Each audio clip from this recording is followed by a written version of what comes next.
Can one person's dedication truly make a difference in the fight against childhood cancer? John Norman is living proof that it can.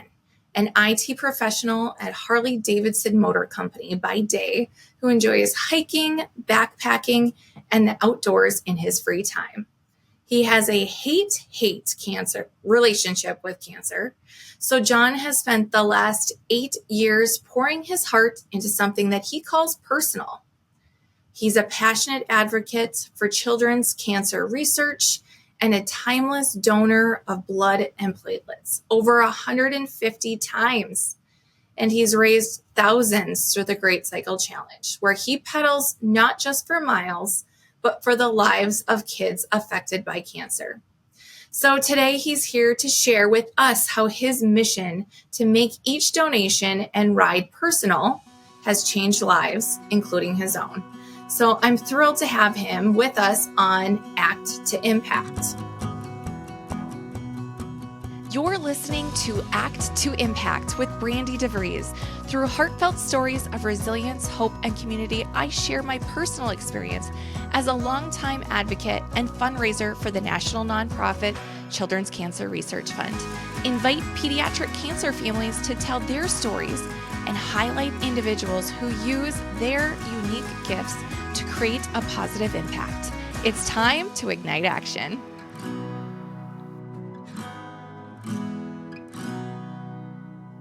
Welcome to Act to Impact. I'm Brandy DeVries, and today I'm chatting with our guest, John. But first, if you're new to the show, and you probably are because this is a new show still, thank you for being here. Have you heard that in this show, we take action? My guess is that's probably why you're here, because you're an action taker, or you consider yourself an action taker. So before we dive into this episode, let's pause. I want you to flex those action-taking muscles. Please show me how you take action. Click the follow button, like this episode, and leave a comment. That is going to help us reach more action takers like yourself. So let's dive into this episode. Let's take action. John, I am so excited that you're here with me today. Thank you for joining me, and welcome to Act to Impact. You bet. Nice to see you. Yes. So I want to give a little background for our listeners and viewers on how we were connected. So John and I were initially connected through the power of social media, like so many of us are now these days. So we were connected through an Instagram post where I noticed that John was a fellow Great Cycle Challenge rider. I myself have ridden the 3 years now, so not as many as John. But I had saw that he had posted through a friend, Lori in Wisconsin, that John had donated his superhero jersey to Thomas, and that's Thomas is Lori's son. And I know Lori through pageantry. So Lori had reposted John's post. I noticed the Great Cycle Challenge jersey right away, and I was like, I need to know more about this. But before we get into that, I feel like I need to explain for those who don't know what the Great Cycle Challenge is. And Great Cycle Challenge is the annual nationwide fundraiser for Children's Cancer Research Fund. And it has become one of the biggest cycling events actually in the United States. And I think that they're close to raising like $72 million over the last 10 years for childhood cancer research. So, and then when you hit your milestones, either with riding or raising money, you get badges or you can earn prizes like the jersey that we're talking about that I saw John had donated to Thomas. So, right, John, is it how much you have to raise to hit your superhero jersey? To hit the superhero jersey, you have to raise $2,500. $2,500. Yep. And I have not hit that yet. So each year I make it my goal. I get closer every year, and that's all that matters. But yeah, one of those days I would like to wear that badge of honor and be like, I got my superhero jersey. Well, this is my 8th year, and it took me, I've only had 2 years, last year and this year, that I've earned it. So, but it did build up, just like you're talking about. It takes time. So, yeah, and it's kind of cool because each year the superhero jersey is different, right? Yep. So I don't know what it was last year, but this year I think it was Thor, right? Is that correct? I believe that's correct. And I think last year was more Wonder Woman, perhaps. But So it's cool. based on a Marvel type hero. Mm-hmm.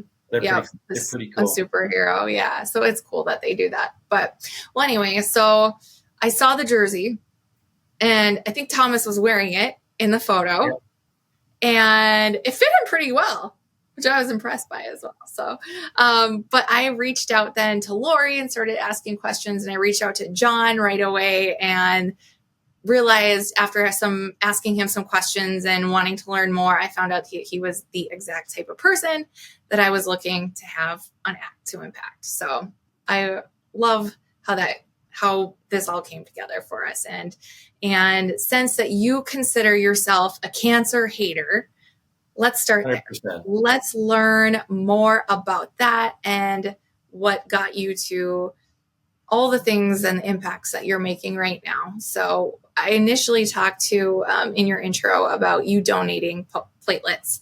And it sounds like you've been doing that for quite a while now, it sounds like. So if you wouldn't mind kind of giving me that backstory and how you got into that would be, 150 times. Like that's a lot. I don't know a lot about donating blood and platelets, so I'm interested to learn more about that. Sure. I can fill you in on a little bit of that too. So I've been donating platelets just about the same amount of time that I've been doing the Great Cycle Challenge. And a little backstory on that, I started donating it was kind of a fluke. I went to a blood donation that we held at our office. It was a blood drive. And I had literally not done a blood donation since I was, it was maybe 10 or 15 years before. And it was with our scout troop. And I wanted to show my son at the time that it's okay to get poked by a needle and to donate blood. Before that, it was high school. So years and years. And I just decided the company was offering this blood drive. It was right in the office. They were encouraging us to go. So I'm like, why not? It's going to only take 20 minutes. And that was good. And then a couple of weeks later, I got a letter in the mail from a blood center saying, hey, your platelet count is really high. We'd like you to consider donating if you can. So I went in and I donated. And platelets, it's kind of cool because they take your blood out. They run it through a centrifuge. It's called an apheresis machine. And they take out the platelets and they put everything else back, actually at our blood center through the same needle. And I was thinking, well, that's really cool. And there's a really great friend of mine. She and I would take a walk almost every day just to clear our heads and talk about projects we were working on. And I was telling her how cool I thought it was how this process worked. And she stopped and she said, I am a childhood leukemia survivor. And if it wasn't for platelets, I probably wouldn't be here. So that was like the moment I decided to go back and donate again. It's just a habit that I've developed. And every time that I go in, and this has gone over time too, but it was that moment it kind of slapped me in the face. It's like, I'm looking at somebody who is alive now because of something that I can give. And it's free for me, a little bit of my time. And with platelets, you can actually donate every 2 weeks. You don't have to wait the 8 weeks that you have to for blood donations. There's a maximum of 24 times a year, but that's hard to hit when you throw in vacations and other things like that. But I really try to go in every 2 weeks as often as I can. So I've only been donating not quite 8 years, but it adds up to 150 pretty quick when you go in that often. So that's what got me started. And every time I do go in, I try and make it personal by learning about someone else that maybe is going through cancer. That's most often the case, that could use the platelets that I'm giving. You don't ever know where your platelets go, but I know somebody else in their neighborhood must have donated to get that going for them. So have you encouraged other people, or have other people started donating platelets because they've seen you do it and the impact that you're making? Yeah, absolutely. I bet I could count a dozen people who have started because they saw my post or I've talked about it. And I know, like, my boss started donating blood again, and that's one of the reasons I keep doing it too. There are some times where, like, I don't know if I want to write a post again or do that research, but then that very post will be the one that somebody says, "All right, that's it. I've seen one more. Now I'm going to go give it a try." And now they're doing it every 2 weeks too. So that's encouraging for sure. That's great. Is there any criteria or that people have to meet to donate platelets? Is that because I know with blood you have to not be like anemic or different things like that. So what are the qualifications for donating platelets? It's pretty much the same as blood. You need to be healthy, and there's a series of, I think it's 50 questions you answer every time you go in. Okay. Talking about your history. If you've been out of the country, they want to make sure that you're not in a place that has bloodborne diseases, whether you've had cancer before. And they also, of course, ask about, or they do a quick health check too. They take your blood pressure, your temperature, your pulse rate, and things like that to make sure that you're healthy enough to donate, let alone donate the platelets or the blood. And then each time you do donate, they'll also take several vials of that and test it for any diseases or issues that might be a problem for the recipient, which has been a good thing for me too. A couple things for me. I get my blood pressure checked by somebody who knows what they're doing every 2 weeks. If there was some sort of issue with my blood for the diseases they check, I would find out those things really quickly too.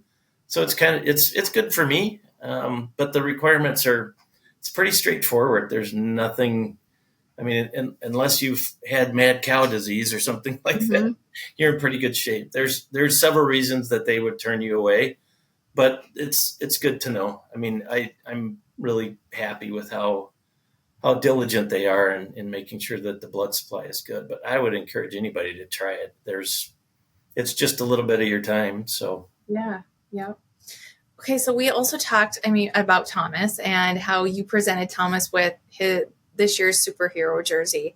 How many jerseys? Well, you said that you would have donated 2 jerseys to kids then over the last 8 years. I think I heard you say that one year or the last 2 years you've gotten the superhero jerseys. It took a little bit of time, but what gave you that idea to donate the jerseys to these kids the last 2 years? And also, how do you decide which kids you're going to give the jerseys to? Well, they're all deserving. So you've done the Great Cycle Challenge a couple of years, and you, as you're raising money, when you hit the $500 mark, then you earn a jersey for that year. And it's always been fun to hit that $500 mark. And I didn't hit those the first couple of years either, and get a jersey with the Great Cycle Challenge logo. And it has on the back of the jersey, it says "Writing to Fight Kids Cancer." And it's a pretty cool jersey, same colors, different design.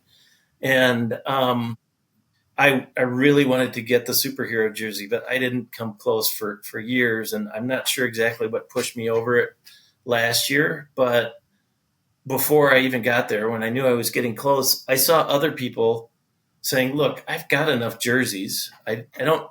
And frankly, I thought I would look pretty silly in a superhero jersey. I thought it would be a lot more fun to see a kid get it instead. And so it was really an idea from somebody else in the Cycle Challenge who had done that. And several people do that. And that's why it fits so well. They do have sizing charts for little kids too when you order it.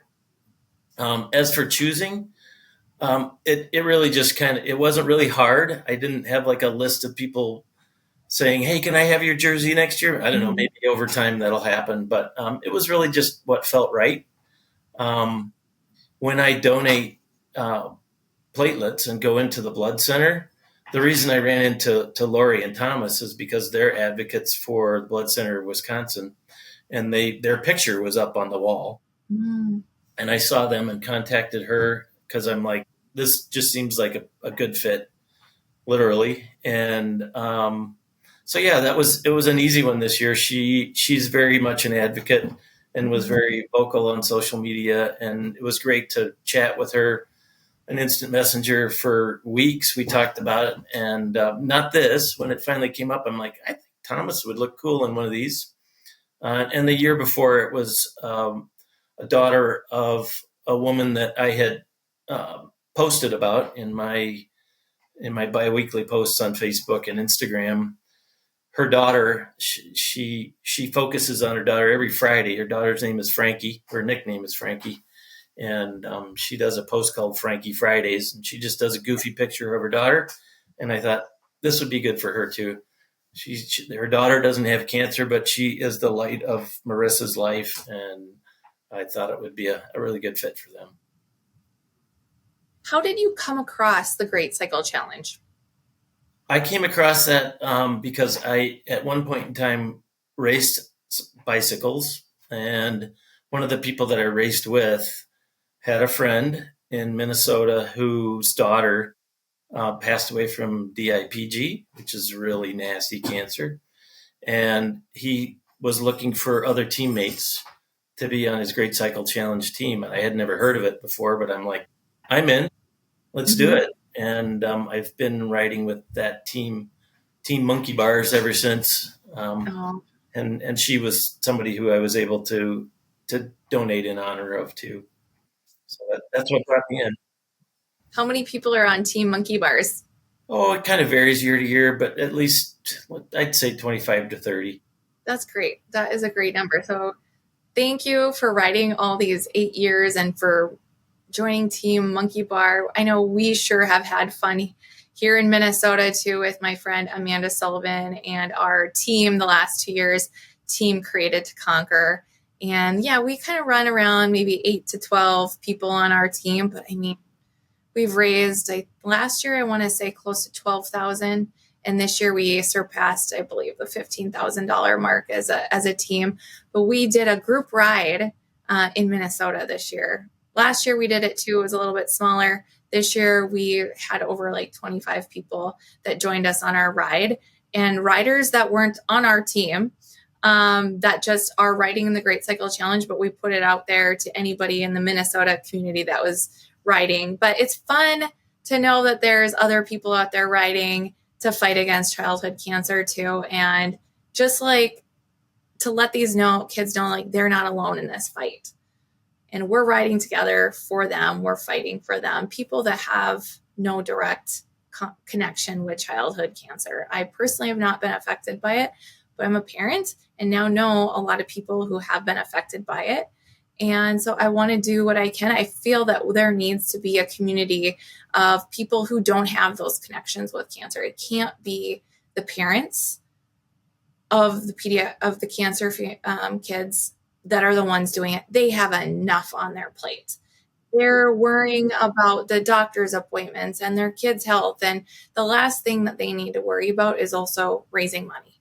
And so I feel like a great responsibility for people like you and I to join this community and help fight for them and take one less burden off of them if we can do that. So absolutely. And it's so fun to see other people now with the jersey. I ride with it all the time, not just in September when the challenge is.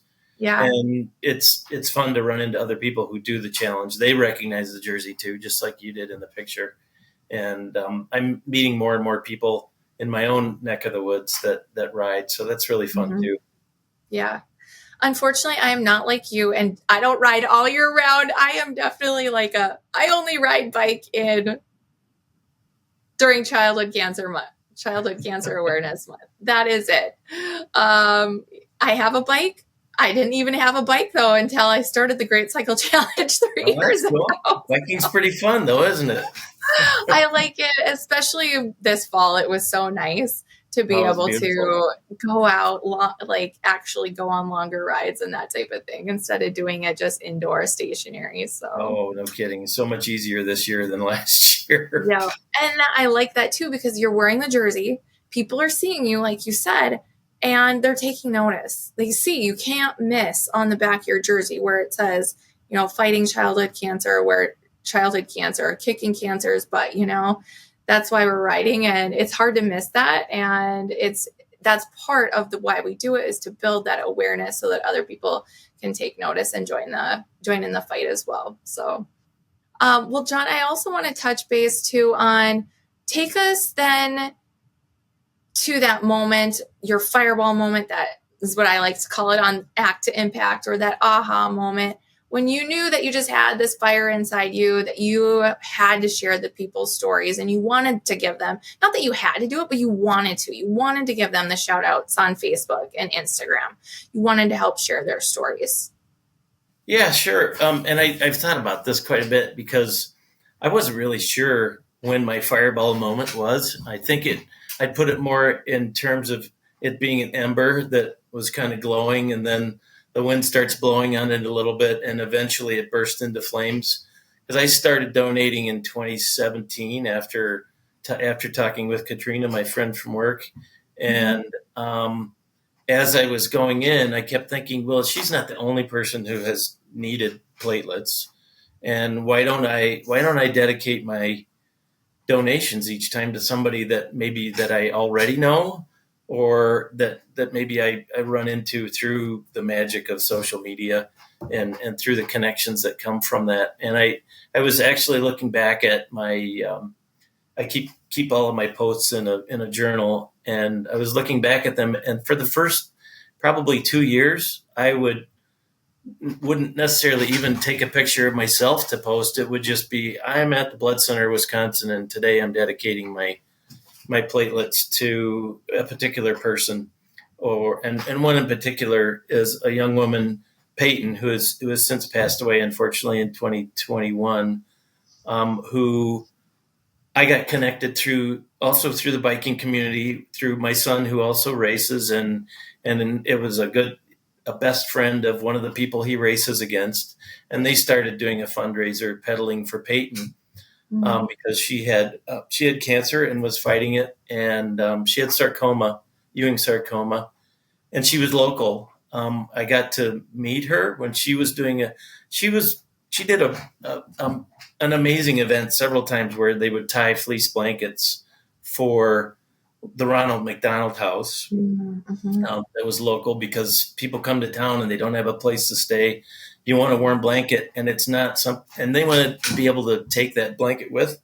So I was able to meet her and participate in her blanket tying event, which was interesting because it was me and some of her neighbors and church friends. And I'm like, you have completely inspired me to keep doing this. That's probably one of the fiery moments is when I met this person in person, and she was such a happy person and is still an inspiration to me. And I stay in touch with the family. They're amazing too. And I think that was probably it. And then ever since then, it's a moment of reflection for me, because unlike blood that takes about 20 minutes or so, tops, platelets can take up to an hour and a half or two to donate. So it takes longer, but it gives me 2 hours every 2 weeks to reflect on what I'm grateful for and what these people are going through. And it just keeps me, like I said, sometimes I get tired and I'm like, really, do I want to keep doing this? Every time I sit down again to give platelets and start thinking about the person that I've decided to dedicate my platelets to that day, it's like, just don't even think about it anymore. There's no reason to not do it.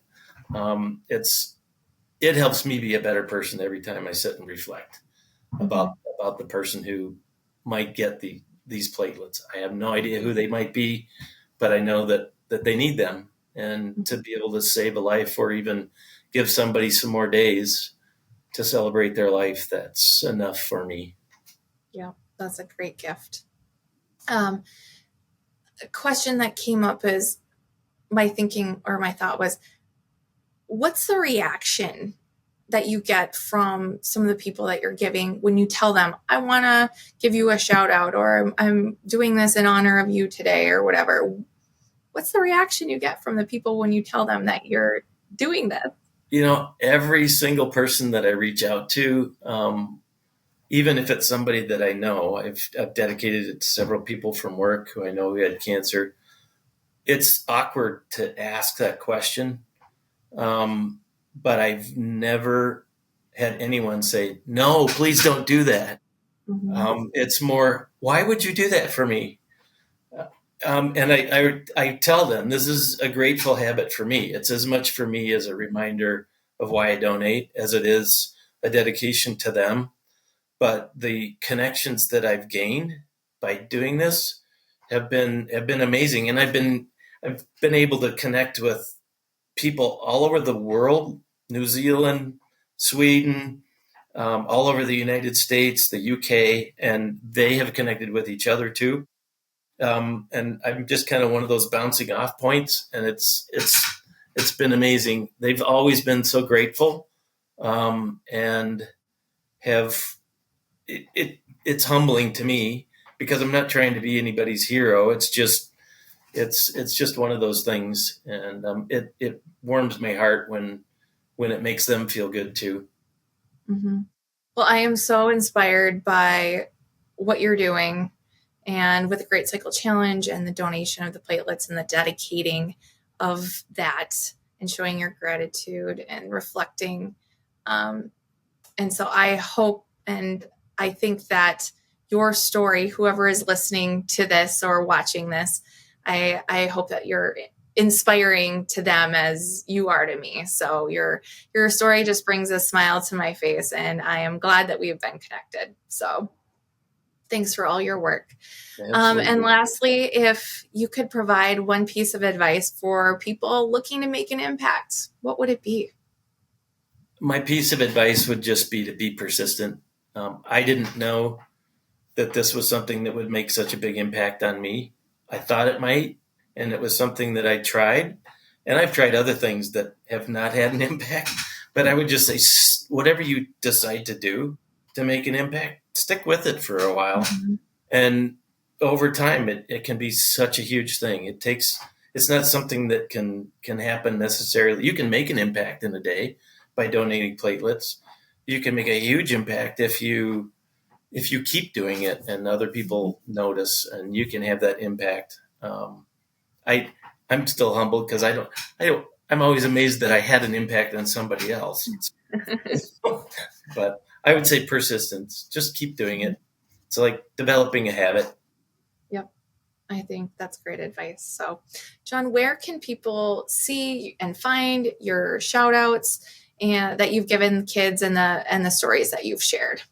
Sure. My Instagram handle, my Instagram account would be one place you could find me, and it's just Port Norman JPN.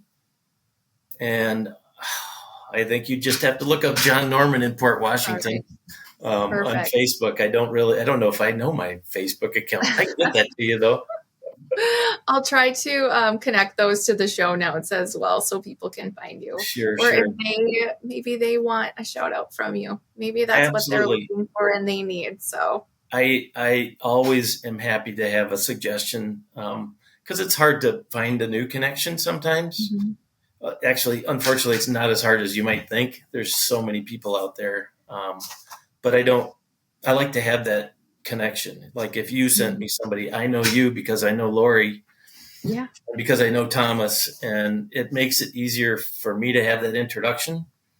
And I would love to tell your story or anybody's story if you have somebody who would like to do that. So, all right. Well, I have some people in mind, so I'll have to send those names. That's another easy way to find me is to go to Brandy's website and look for her friends and look for John Norman. Yeah, there you go. That's one way to do it too. So, all right, John. Well, thanks again for sharing your story and how you're making an impact, and keep up the great work. Thanks for being on Act to Impact. Brandy. Thanks for giving me the opportunity. It's been really special. Thanks. You're welcome.